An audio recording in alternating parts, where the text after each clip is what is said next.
오늘 우리가 함께 나눈 본문의 말씀은 이제 믿음의 조상 네 번째 창세기에 등장하는 네 번째 마지막 인물 요셉에 대해서 우리가 함께 말씀을 나눠보고자 합니다. 요셉의 생에 대해서는 좀 간략하게 얘기를 하자면 우리 모두가 잘 알고 있지만 그의 아버지 야곱의 총애를 받았던 아들이었죠.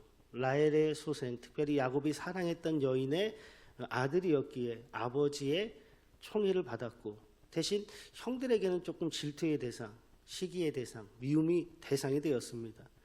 그런데 하나님께서 그를 통해 열어가실 조금 더 넓은 의미에서 이야기를 하자면 이제 앞으로 이집트와 그리고 근동 지방에 찾아올 대기근을 대비하여서 어떻게 하십니까? 그를 살려두시기 위해 그리고 이스라엘 민족들과 세계 주변 국가를 살리시기 위해 요셉을 선택하시는데 꿈을 주시잖아요. 두 가지 동일한 내용의 꿈을 주시죠. 이제 볕단이 형제들의 볕단이 자신의 볕단에 절하는 것, 그 다음에 별들이 자신에게 절하는 그 꿈을 보게 됩니다. 그 꿈을 이야기했을 때 형들이 그동안 참아왔던 분노를 터뜨려서 어떻게 해요? 결국은 요셉을, 배다른 형제이긴 했지만 어쨌든 형제잖아요. 근데 그 마음의 분노를 참지 못하고 요셉을 이집트의 노예로 팔아버립니다. 그러니까 그게 참 가슴 아픈 일이죠. 소년의 17세 소년의 나이로 그걸 감당하기가 얼마나 힘들었겠습니까?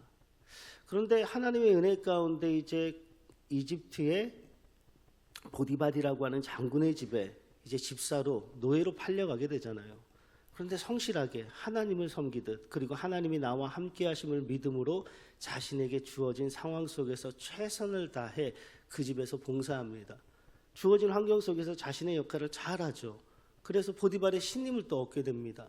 그래서 보디발이 집안의 모든 재무 사물을 그 요셉의 손에 맡긴 이후에 묻지 않아요. 뒤돌아보지 않습니다. 그만큼 성실하게 책임감 있게 자신의 소명을 잘 감당했다는 것이죠. 이제 좀 살만한 것 같습니다. 이제 하나님의 은혜로 말미암아 비록 그의 과거가 힘들고 어려운 시기가 있었던 것은 사실이나 지금부터 그의 인생이 꽃필 것 같아요. 그런데 어떻습니까? 보디발의 아내의 더러운 스캔들로 말미암아 루머를 뒤집어쓰고 거짓 증언으로 말미암아 옥살이하게 되잖아요. 이집트 오늘 본문 말씀은 그걸 얘기하고 있는 겁니다. 근데 노예라고 하는 상황에 처해 있던 사람이 옥살이를 하게 된다? 그것도 타국에서 이건 인생 끝난 거예요. 상황만 보노라면 더 이상 기대할 것이 없는 것입니다. 말 그대로 상황만 보자면, 환경만 보자면 절망적인 상황이죠. 그런데 오늘 21절로 23절까지 읽은 이 말씀의 내용에서 무엇이라고 이야기하고 있습니까? 21절에 이렇게 기록되어 있죠. 여호와께서 요셉과 함께 하시고 그에게 인자를 더하사 간수장에게 은혜를 받게 하시매 라고 이야기를 합니다. 그리고 이어서 22절에 이렇게 기록되어 있죠. 간수장이 옥중 죄수를 다 요셉의 손에 맡김으로 그 재반 사물을 요셉이 처리하고, 그리고 23절에 간수장은 그의 손에 맡긴 것을 무엇이든지 살펴보지 않았다라고 이야기를 합니다. 똑같죠. 상황이 달라지고 환경이 달라졌어도 요셉은 자신에게 주어진 상황에서 하나님의 은혜 가운데 최선을 다하였고 그곳에서도 인정받는 하나님의 사람이 되었다라고 하는 것입니다. 그러면서 참 재미난 이야기를 하고 있는데 23절 끝절이 그렇습니다. 이는 여호와께서 요셉과 함께 하심이라 여호와께서 그를 범사에 형통하게 하셨더라. 우리가 생각하는 형통이라고 하는 것의 근거를 가지고서 이야기를 한다면 여러분 이건 형통한 게 아니잖아요. 뭐 형통해요? 그래도 형통하다라고 그러면 물질에 좀 문제도 없고 그죠? 그리고 남에게 손 벌리지 않을 정도로는 좀 살아야 되고 최소한. 그리고 밖에 나가서 내 이름 석자 정도 되면 뭐 대한민국에서는 몰라도 아산 땅에서는 좀 알아주고 우린 이런 걸 형통이라고 이야기하고 싶어 하잖아요. 그게 범위가 너무 넓다면 그래도 최소한 못해도 아파트 어디 아파트에서 내가 몇 평짜리 산다 요 정도는 얘기할 수 있어야 되고 좀 세단급 차도 좀 몰고 다녀야 되고 애들도 이름을 댔을 때 부끄럽지 않은 남 부끄럽지 않은 대학교 학과에 다니고 있어야 되고 우린 이런 걸 형통이라고 이야기한다고요. 근데 오늘 요셉의 인생으로 봤을 때 성경이 말하는 형통은 그런 게 아니라는 것이죠. 성경이 말하는 형통의 가장 근본적이면서도 핵심적인 내용이 무엇인지 아십니까? 여러분 한번 따라해 보실까요? 하나님이 나와 함께 하심이라. 여러분 그게 형통의 근거라고요. 하나님이 함께 하셨기 때문에 상황이 중요하지 않다라는 거예요. 우리는 지금 요셉이 억울한 누명을 뒤집어쓰고 이 옥에 갇혀서 얼마나 그 마음이 속이 탈까? 물론 그럴 수 있죠. 그러나 그건 인간의 단편적인, 우리가 인생의 전체를 다 바라볼 수 있는, 우리는 단면밖에 볼 수 없는 인간이기에, 유한한 인간이기에 이 상황만 보고서 이게 뭐 형통이야 라고 얘기할 수 있을지 모르겠으나 우리의 인생의 전반, 이 모든 것을 알고 계시는 하나님에게 있어서 요셉에게 이 순간은 꼭 필요한 순간이었다는 것이죠. 지금 요셉이 옥에 갇힌 이 감옥이라고 하는 것은 요즘으로 표현하자면 일반 죄수들이 갇혀 있는 수용소는 아니에요. 소위 말하는 정치범들이라고 하는 사람들이 있잖아요. 그러니까 사회의 요직에 있는 사람들. 나중에 40장 이하로 넘어가면 알겠지만 이곳에서 요셉의 인생의 터닝 포인트가 되는 두 사람을 만나게 되죠. 애굽 왕의 술 맡은 자와 떡 굽는 자, 쉽게 말해서 정부의 요직에 있는 사람들을 만나게 됩니다. 정치범의 수용소에 갇혔다라는 것은 무엇이에요? 그리고 그 재반 사무를 다 맡았다는 것은 무엇입니까? 앞으로 하나님의 시선에서는 요셉이 이 세상을 구원하기 위한 하나님의 도구로서 이집트의 국무총리 자리에 서야 되거든요. 그러니까 배워야죠.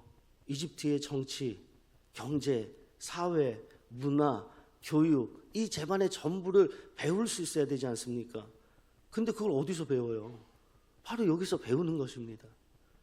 사랑하는 성도 여러분, 하나님께서 우리와 함께 하심으로 우리의 인생이 형통하다고 할 때에 우리가 아까 첫 번째 오해를 냈던 만사 형통이라고 할 때에 고민도 없고 갈등도 없고 그래서 모든 것이 그냥 평탄하게 흘러가만 가는 그런 걸 우리는 형통이라고 생각할지 모르겠지만 아니에요. 말씀드렸듯이 하나님과 함께 하심으로 말미암아 하나님께서 걸어가시는 한 가지 더 중요한 것을 이야기할 텐데 걸어가는 그 과정에서 우린 대가를 지불하는 것입니다. 무엇을 위해서? 하나님의 사명을 감당하기 위한 사람으로 다듬어지기 위해서. 그 과정에서 우린 대가를 지불한다라는 것이죠. 최근에 이제 방송을 저도 이제 유튜브로 짧게 보니까 유재석 씨가 하는 프로그램에 빌 게이츠라고 하는 마이크로소프트사의 IT계의 강력한 인물 중에 한 명이 방송에 나왔더라고요. 그런데 여러분 한번 생각해 보세요. 빌 게이츠를 싫어하는 사람도 있지만 무시할 수 있는 사람은 없어요. 근데 그 사람이 와서 여러분의 자제분을 딱 보시고서 아이고 어머님 아버님 이 친구는 분명히 재능이 있는 것 같습니다. 제가 이 친구를 데리고 가겠습니다. 그러니까 이제 고3이 끝나고 나서 대학생이 되었을 때 제가 데리고 가서 우리 기업에서 좀 키워보고 싶은데 그 사이 기간에 딱 한 가지만 요구하겠습니다. 영어 공부를 좀 시키시죠. 그래도 갔을 때 조금 프리토킹은 되어야 되지 않겠습니까? 그 한 가지만을 요구합니다. 아이 입장에서는 어때요? 영어 공부를 한다는 게 힘들어요? 힘들지 않아요? 근데 그거 해봄직해요? 안 해봄직해요? 해봐야죠. 책임진다는데 그 정도 대가는 지불을 해야죠. 그래야 빌 게이츠가 데리고 간다고 했을 때 그 기업에서 뭘 가르치는지 알아들을 수도 있고 그걸 배우면서 빌 게이츠와 함께 마이크로소프트사, IT계를 다음으로 이어갈 수 있는 세대로 성장할 수 있는 것 아니겠습니까? 오늘의 우리도 마찬가지라고 하는 것입니다. 하나님이 함께 하시는 시간 가운데 여러분 우리에게는 의미 없는 시간이 없습니다. 하나님이 함께하고 계시는 그 순간이라고 한다면 지금 내 눈에 보이는 것이 고난이고 역경이고 그래서 때로는 너무 힘들어서 그 자리에 주저앉을 수밖에 없는 상황이라 할지라도 하나님이 함께 하신다면 그 시간도 우리에게 필요하다는 것입니다. 성경적 예화를 가지고서 이야기를 하자면 우리는 내일이라도 당장 가나안에 들어가고 싶죠. 그런데 하나님이 우리에게 요구하시는 것은 가나안 당연히 주기를 원하십니다. 누구보다 간절히 주기를 원하십니다. 근데 하나님은 우리에게 그 전에 한 가지를 요구하세요. 내가 이 선물을 네 손에 안겨줄 터인데 이 선물을 받을 준비가 되었느냐? 내가 이 선물을 너에게 맡겨줄 터인데 이 선물을 내 마음과 내 뜻에 따라 선용할 수 있는 믿음의 준비가 되어 있느냐? 하나님은 그걸 먼저 원하신다고요. 당연히 여러분의 자제분들이 이제는 성숙하여 결혼 정년기에 들어가신 분들도 분명히 계시겠죠. 근데 여러분 생각해 보십시오. 그 사랑하는 자제분들도 어린 시절이 있지 않았겠습니까? 유치원 때도 있었고 초등학교 때도 있었겠죠. 근데 엄마가 요리하는 모습을 보고 너무 이쁘고 아름다워서 어린 시절에, 유년 시절에 엄마한테 칼을 요구합니다. 식도를 돌려달라고 이야기한다고요. 나도 좀 줘봐요, 엄마. 나도 좀 해보게. 정상적인 부모라고 한다면 그 아이에게 칼을 건네줄 부모가 있습니까? 안 준다고요. 그 시점엔 주지 않아요. 왜요? 아직 다룰 수 있는 능력이 없으니까. 그런데 대학생이 되고 결혼 정년기가 되었을 때 엄마 같이 요리하시죠? 라고 할 때는 어떻게 돼요? 옆에 두면서 같이 가르치죠. 칼을 안 다치게 사용하는 법도 가르치고, 그리고 어머니들은 되게 신기하더라고요. 뭐 몇 큰술 이런 거 없어요. 그냥 다 때려 넣어요. 근데 되게 맛있어요. 맞아요. 그 요리의 비법도 알려주시잖아요. 왜? 그때가 되었으니까. 다룰 수 있는 상황이 되었으니까. 감당할 수 있는 나이가 되었으니까. 여러분 마찬가지입니다. 그렇기 때문에 우리가 서 있는 상황을 가지고서 하나님을 판단하지 않기를 간절히 소원합니다. 하나님은 상황과 상관없이 여러분에게 허락하신 소중한 사랑과 비전을, 그리고 여러분에게 맡겨주신 사명을 하나님의 명예를 내걸고서 반드시 성취하실 줄 믿습니다.